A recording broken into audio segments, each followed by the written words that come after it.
I'm Tom, I'm invested in the Cosmere, and with another day, we have another map for the Cosmere RPG. Today's recommendation comes from two commenters on the subreddit. We have Mr. Bizco and the Cleric Corner 1, who both wanted to see a map focused on the Purelake.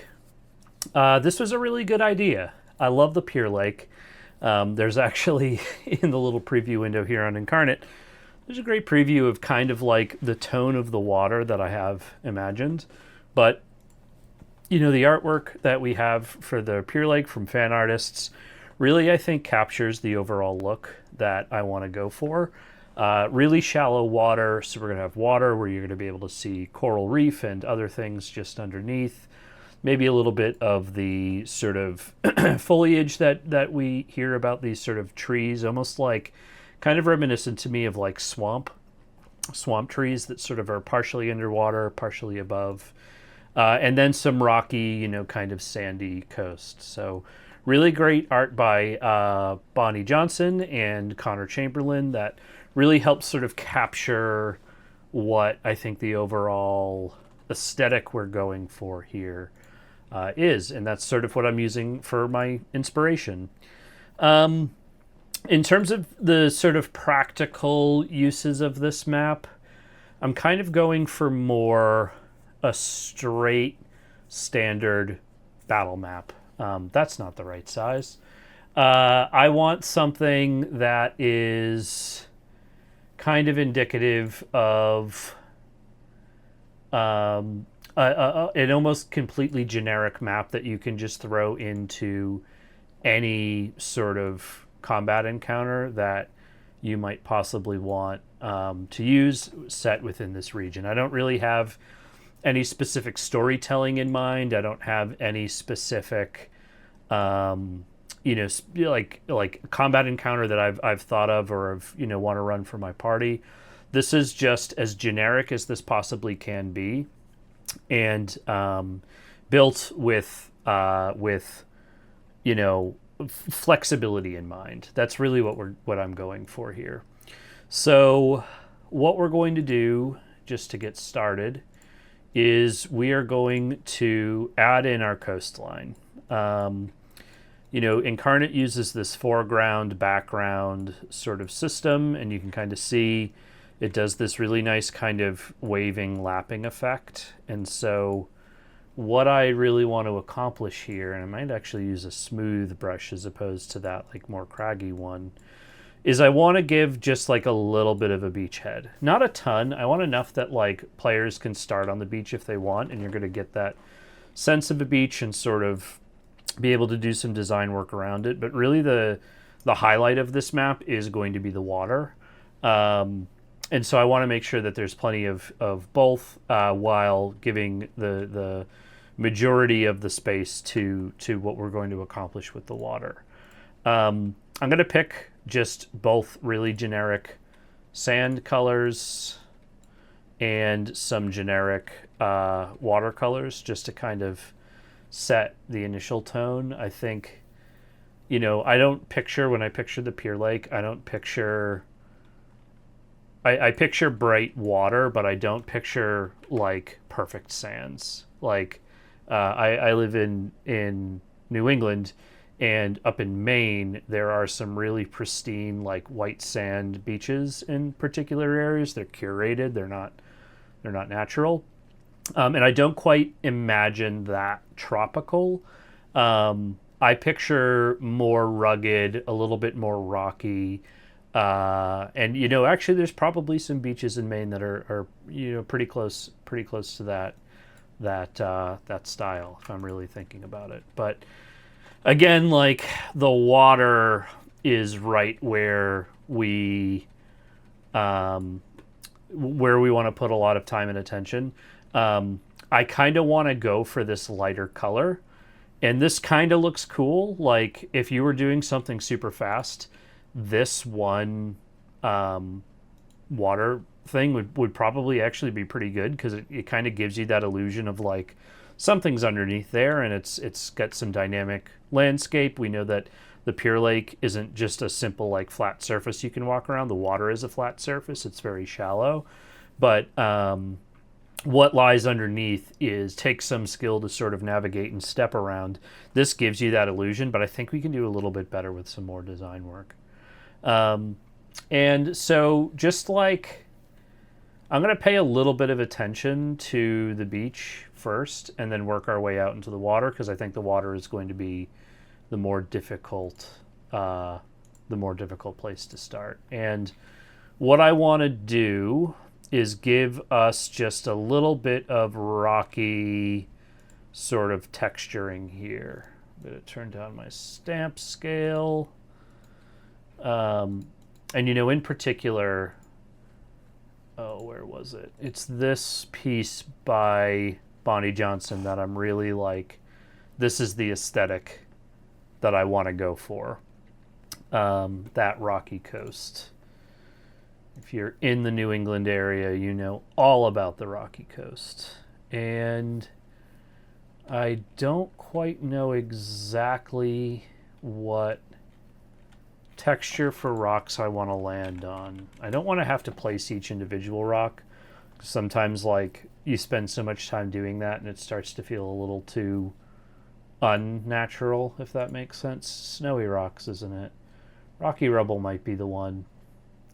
Make sure our stamps are set to random. Might do a little bit of opacity scaling as well. But this is just to give it a little bit of texture.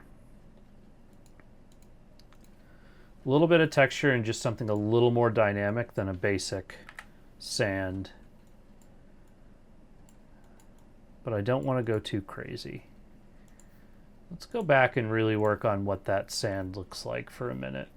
Because maybe we can achieve this with something like an overlay like that. It's not quite that, but something like that. We'll just do a quick search for sand, see what our options are.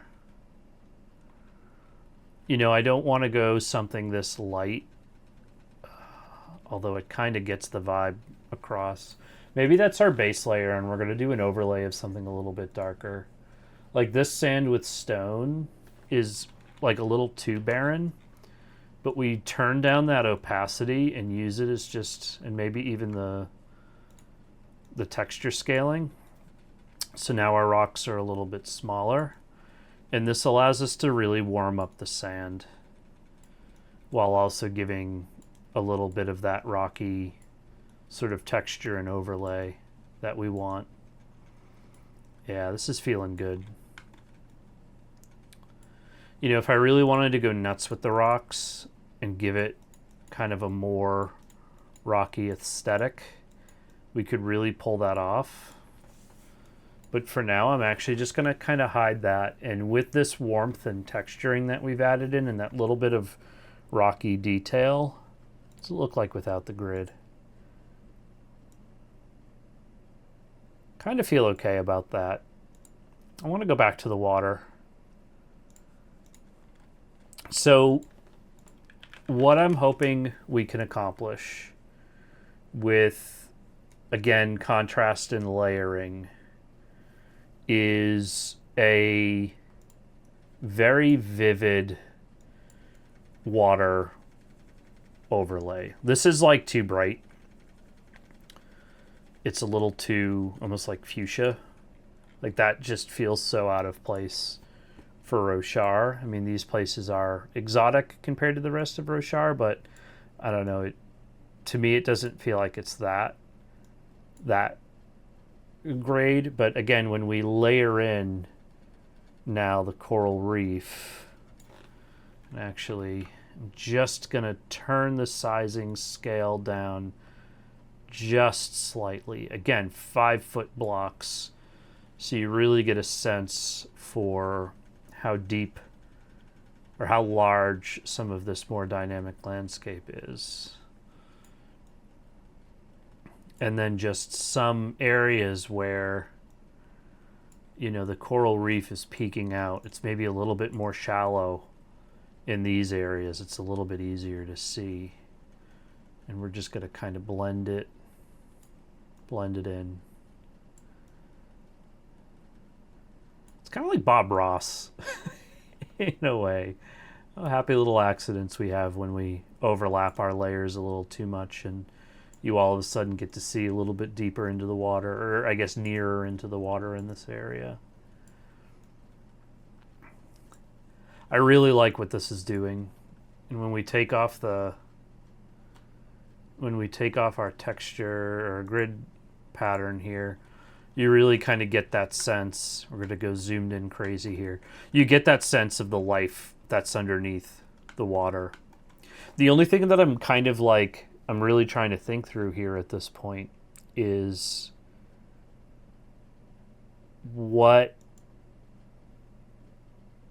the map, if it was just like, 75% water and 25% sand, that's just like a little, it's almost a little too boring for me, and I want to find some way of making this a little more dynamic. Maybe what we can do is like kind of give it almost like a sandbar effect kind of coming out here. Not my favorite. Let's try to think through those trees. We know that there is some rough foliage, and I bet even if we did a search for swamp, that's not what I was hoping for. We might be able to find some kind of plant life that's going to work for us. Because while there is like a lot of really cool looking foliage here that might, more like coral reef style, all of that's underneath the water, and we've achieved that through our texturing. And really what's going to be visible above the water are these style of trees. And again, let's turn on our grid to kind of bring us down to reality on sizing. We can very quickly make it fairly interesting. And while that looks kind of boring and maybe even a little like gnarled, that's where you can kind of come in with some of these other tree patterns, and with some appropriate layering, kind of like hide those values. Maybe not. Maybe we need to reevaluate here and take another look, see what else we've got. There's a lot of these dead trees, so we're going to be able to find something that works for us. But I want a little bit of life hanging on. You would think there is quite a bit of life somewhat near on these things. I mean, maybe what we need to do is we need to make a second map. And we need to have this generic, like just here's a straight up beach, nothing crazy. Then maybe we try to build out a really interesting area in the Purelake. Maybe we need to do like a little Purelake village or something like that to kind of give some more dynamic, some extra exciting sort of visualization. Man, I feel like I'm losing internet here with how long some of these things are taking to load. That would be a big bummer. My whole workflow is based on the internet. It would be a terrible time when I'm trying to do a map creation challenge for the internet to suddenly die out. Let's see. Let's make some decisions here. I'm going to go with just one tree.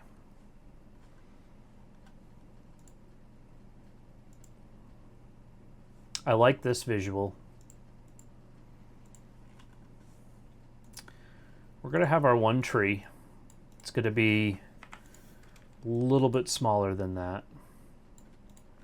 But what we're going to do is we're going to hone in on this area, and we're going to add a little bit of extra detail. And it's going to be very small by comparison. And we're just going to build in some, like a part of the reef that's maybe popping up and has sort of grown up and around this tree. And we're going to drop all of these layers underneath the tree so that they're just hiding and kind of poking out. I'm actually going to come back to my rocky textures here. Grab some of these. Just to really, again, sell that depth. And grabbing all of these, we're just going to tone down the opacity a little bit, because what that's going to do, maybe not on those, but maybe just on the rocks, what that's going to do is it's going to give us, again, a sense that that's underwater. So this is already looking a little more dynamic.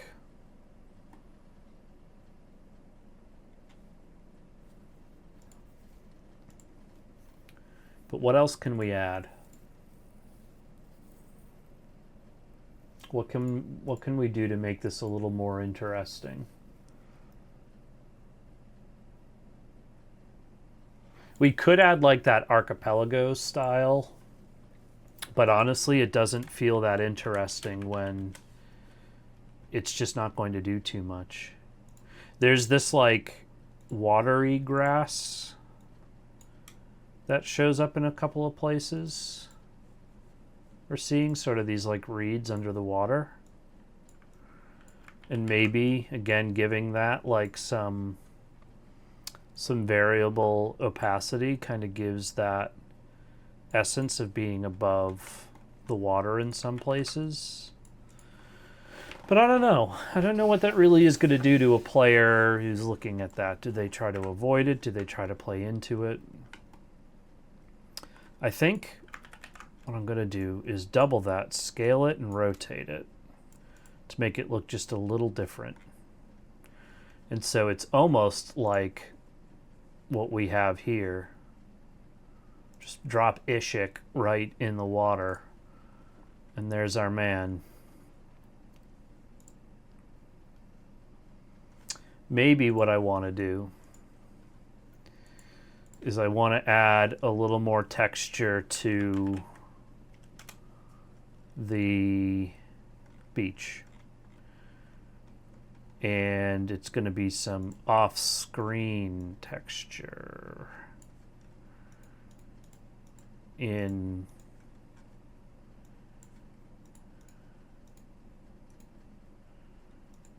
maybe like a couple of rocky outcroppings, just to kind of give it a little bit more of a I don't know, an appeal here.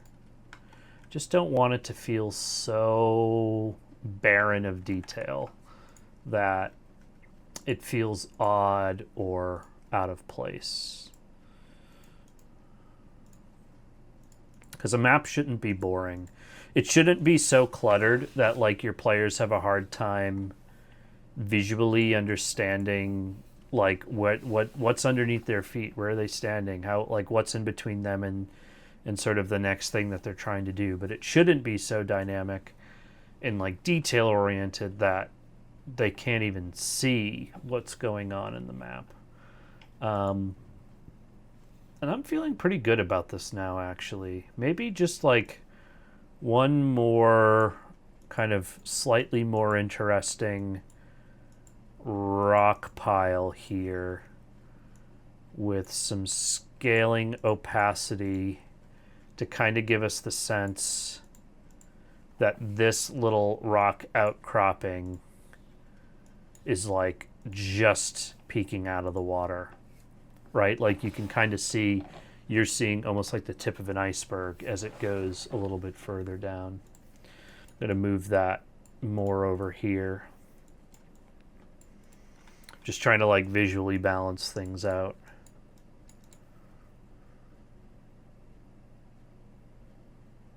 I like it. I like it, but we're not done. This would be a very quick video otherwise. So here's what we're going to do. We're going to save this. We're going to call this Purelake, random encounter. And then watch how quickly this is going to come together. Because what we did well with this map, I don't love the beach, but I love the water. I love what we're able to do with this layering effect. So we have that map done. We're going to double up. We're going to create a Purelake village. Save it. It's going to take a minute because I think my internet's dying. I hope it's not. So this is now a new map. We're going to clear the slate of all these decorations.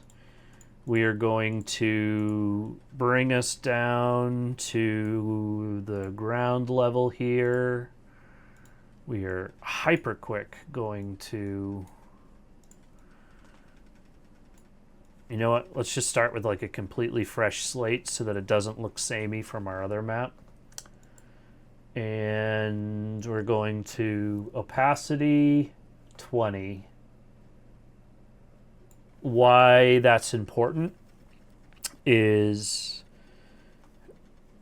basically like if you want to think about layering, at least in Inkarnate, with these with the percentage of opacity that you put under, think about how many gradient levels of detail and depth you would want to have. With 20, you can have 5 tiered stacking levels of depth, right? Because like one can be 20, one can be 40, one can be 60, one can be 80. And then if you really let it go, you're up to 100% opacity. So you're painting with the brush sort of full. And so 20 gives you those 5 levels of like near detail, and in this case depth in the water. 10 would give you even more. It would give you 10 levels. But that's the basics of what we want to do. We've now entirely rebuilt our oceanscape here, and we just sort of have like a regular Purelake map. But what we're going to do here is we're going to make a little Purelake village. It won't have a ton of details, like a bunch of like interiors and everything like that, because what we know about the Purelake, and again, like Connor, man, great artwork always. We have some very basic visualizations of what those towns might look like, and I really like those. So what I'm going to do is try to find the right tile set for us to use. I like this farm. I like the combinations of square and circle buildings. We can achieve a lot of variety just by playing around with all those different things. What I want to get right is wooden dock material that are kind of going around it. The square is going to be fairly limiting, but I think we'll be able to make it work. So here's what we're going to do. We're going to go and get back to that where those like thatch roofs are. I think it was called farm. Yeah. And we're just going to put down some real basic buildings. Let's turn the scale up ever so slightly. I think that was slight, yeah. Want the opacity on these all the way up.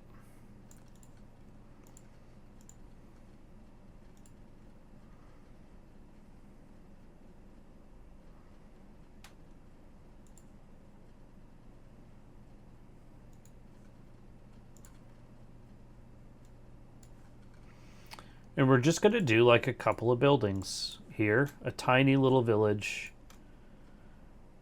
I won't attempt to write the story of what this village is, but like we kind of know from the brief time we spend in a Purelake village that they seem to be very small communities focused around like fishing and other basic essentials.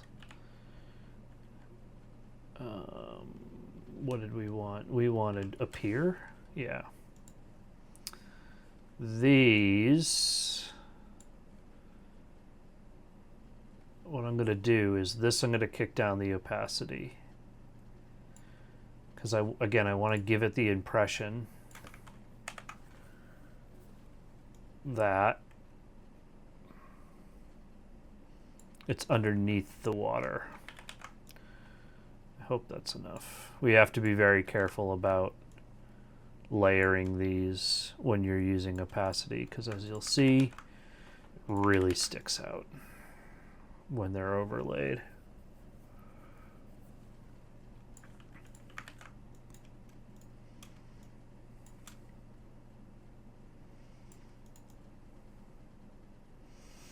Nothing wrong with changing a few details of our original layout to make the vision work.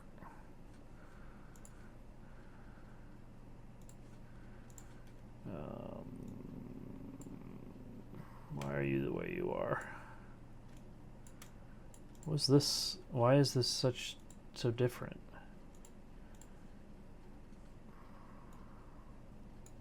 Okay. This is a little confusing, if I'm being honest.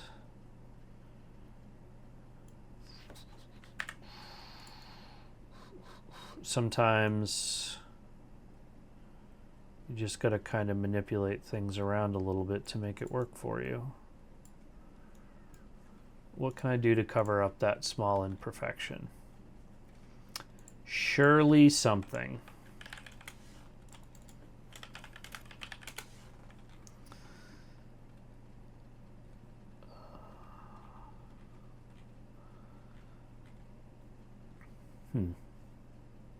Well, what we'll do for now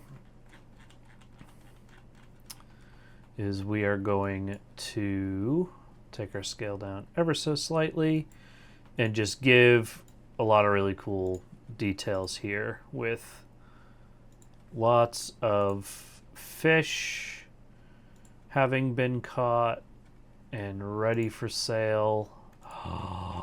A little boat. I don't remember if they have boats on the Purelake, but now we do. We do in this one. This is the one place that has it. If there's one place that's going to have it, it's right here. And there's a fishing line on it ready to go. Maybe it's even hanging off just a little bit. And there's a basket filled with fish for one hopeful young villager who wants to catch the eye of somebody in his village that we all know and love. Excellent. And so what I love about little maps and little details like this is it's fully open for your own interpretation, exactly what you need for your campaign and in the moment. You know, if you wanted to set a campaign or like bring your campaign here, you could have them, you could make this, you know, an inn, maybe a restaurant, or just a couple of local fishermen who are living together, different people. You know, I'm really going to leave it up to you guys as to whatever you want to be. I almost like this more than I like the other map that we put together. I think this just, even though this is just as simple, right? Like this has just as much detail, if you will. Really the detail that we're getting is coming from this background, even though that's still the case. I love it. I love it just as much, if not a little bit more. I'm going to just increase the storytelling of what we're building here. This whole village, we are going to bring all these boulders down to a much deeper layer. So right now it's going to look a little weird, but that's just because I want to make sure the details are there. So this whole village is built up on like a rocky embankment. And again, rather than using the layering here, we're going to use progressive opacity to give a scale of depth. And nothing is going to... like, these aren't fully breaching out of the water until we get right to the front. And there's just the smallest few pieces that make it all the way out of the water. Because now when I take all these rocks and I drop them all the way down, the opacity is just coming through a little bit. I'm going to up the opacity of these.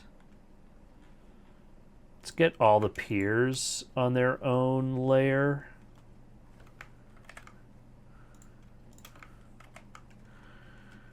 And I'm just going to slightly increase their opacity. There we go. Yeah, just a little detail. And I'm going to give a little bit of life over here to these rocks of just like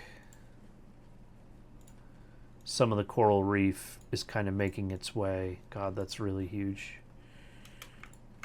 Really, really huge.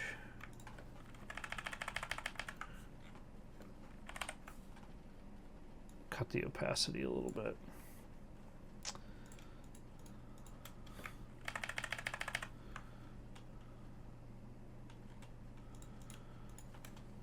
Our coral reef is kind of like growing up alongside here. Ooh, I don't actually like that. Not as it stands. Let's do them much smaller.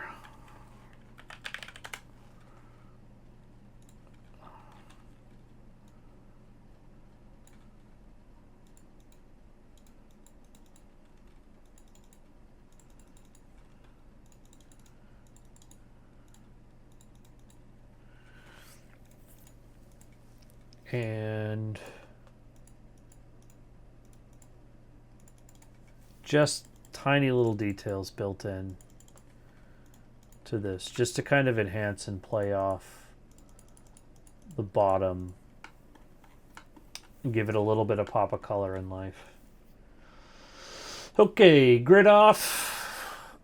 I'm loving it. It feels like a little haphazard, a little safe, in that like this is a part of the world that doesn't worry too heavily about storms. They can probably handle a little bit. You know, I'm actually trying to recall. I feel like the Purelake houses were built more out of stone. But I really like Connor's vision here. And I feel like this sort of meets more of my headcanon on the Purelake rather than like trying to exactly piece together all of the details that we've been given sparsely throughout the books. This will be kind of cool, a little... Oops. Come up to the top and be fully opaque. Just like a little rack of fish. Some more of these nets filled with fish. Just little details. That's what we want, is the little details. Okay. Look at that. 2 maps for the price of 1. I'm going to release these both as like a series. It's Purelake. It's a Purelake village and a Purelake battle map, coastal Purelake battle map. Hey, maybe they're paired up right together. Maybe this this rocky outcropping, like you could put the coastal map right down here at the bottom and combine the two, if you wanted to make even a bigger battle map. But that's it for this one. Thanks to the really the whole community who came out big time on that post and gave a bunch of suggestions. I thought this was a great one. We started in one place with the Purelake. We ended up still on the Purelake, but in a completely different direction. And I love both of the maps equally. So thanks for watching. We'll catch you on the next one. Remember, you can download all of the maps in this series and some other ones that I have created, all on investedinthecosmere.com. On the articles in there, I have links out to both the Making Maps tag, which is what I've called this series, but also just the Maps tab that has other Cosmere RPG specific maps that I've made. There's plenty more resources for you to check out there as well. So dive in and check them out. I'm doing this for the community so that everybody has more, ready-made Cosmere RPG maps for their campaigns. So please download them, subscribe if you want to continue to support this type of content, and I'll catch you on the next one.